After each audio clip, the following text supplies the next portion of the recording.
নমস্কার বন্ধুরা, আপনি কি আপনার বাগানের বা ফসলের ফলন নিয়ে চিন্তিত?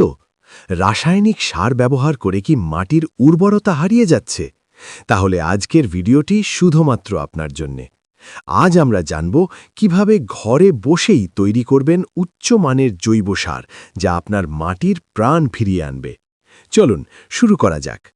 আমরা অনেকেই দ্রুত ফলনের আশায় জমিতে প্রচুর রাসায়নিক সার ব্যবহার করি।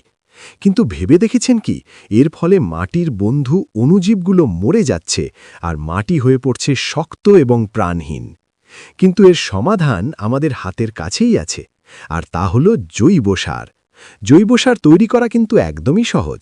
আপনার যা যা প্রয়োজন: রান্নাঘরের বর্জ্য, যেমন তরকারির খোসা বা ফলের অংশ; শুকনো পাতা, যা কার্বনের উৎস হিসেবে কাজ করবে; সামান্য গোবর বা পুরনো মাটি, যা পচন প্রক্রিয়াকে ত্বরান্বিত করবে।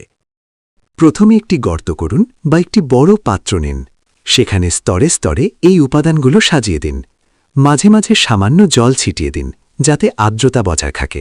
ব্যাস, কয়েক সপ্তাহ অপেক্ষা করলেই তৈরি হয়ে যাবে কালো সোনার মতো মূল্যবান কম্পোস্ট সার। কেন ব্যবহার করবেন এই জৈব সার? এটি মাটির জল ধারণ ক্ষমতা বাড়ায়, গাছের রোগ প্রতিরোধ ক্ষমতা বৃদ্ধি করে, এবং সবচেয়ে বড় কথা, এটি সম্পূর্ণ বিষমুক্ত ও পরিবেশ বান্ধব। তাই আজ থেকেই রাসায়নিকতে মা বলুন আর জৈব সারকে হ্যাঁ বলুন।